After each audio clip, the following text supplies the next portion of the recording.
Nanti ada statement dari tim advokasi juga. Kalau saya hanya sederhana aja ya.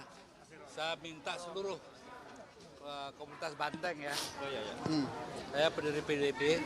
Saya minta kalian jangan tinggal diam. Apapun namanya, perilaku Jokowi hari ini terkait dengan keputusan kalian dulu.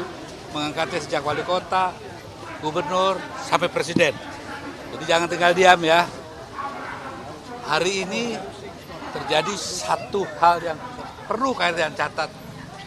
Bahwa tokoh yang kalian ajukan sebagai pemimpin bangsa ini ternyata bawa masalah.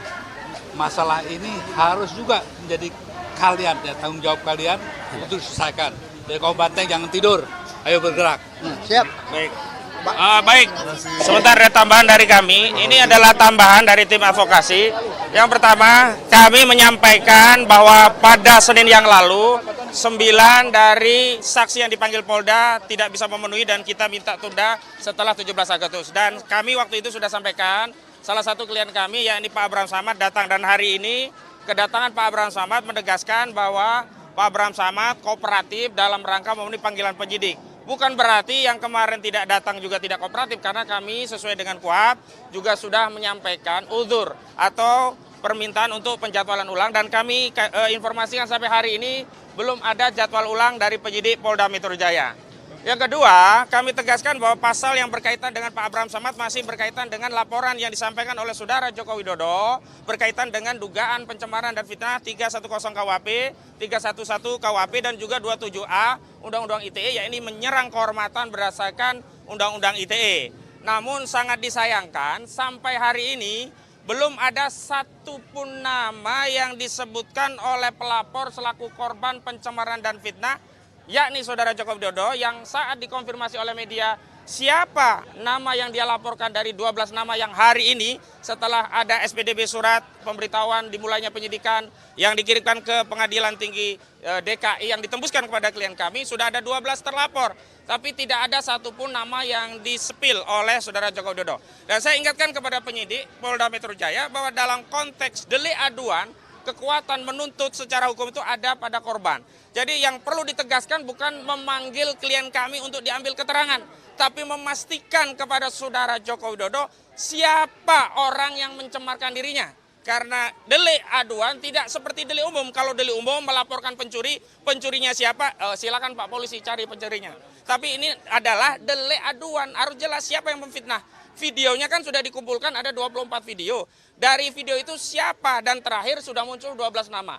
Kita tidak ingin kita justru diadu domba dengan penyidik Polda Metro Jaya yang seolah-olah nama itu bukan muncul dari saudara pelapor Joko Widodo, tapi muncul dari Polda Metro Jaya. Padahal kepolisian Polda Metro Jaya tidak punya kewenangan bertindak untuk dan atas nama saudara Joko Widodo untuk menetapkan siapa orang-orang yang merasa merendah-rendahkan saudara Jokowi dan menghina-hinakan saudara Jokowi berkaitan dengan isu ijazah palsu. Yang ketiga, memang kami sejak awal melihat ada rencana jahat dalam kasus ini, yakni walaupun saudara Joko Widodo melaporkan dengan pasal pencemaran dan fitnah karena merasa direndahkan serendah-rendahnya, merasa dihinakan seindah-indahnya, tapi di sana diselundupkan pasal 35 Undang-Undang ITE dan 32 Undang-Undang ITE yang ancaman pidananya 12 tahun dan 8 tahun.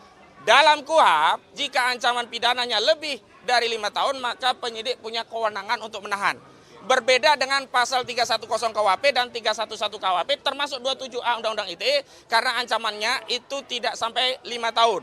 Ya, 310 cuma 9 bulan, 311 4 tahun, kemudian 27A juga 4 tahun, menyerang kehormatan melalui sarana ITE. Artinya apa? Sejak awal saudara pelapor, saudara Joko Widodo itu sudah punya niat jahat. Jadi keliru kalau dia tidak punya niat untuk memenjarakan rakyatnya dengan laporan yang dia buat. Terbukti dari laporannya ternyata penyidikan yang hari ini ditingkatkan dari penyelidikan ada pasal yang bisa untuk digunakan menahan.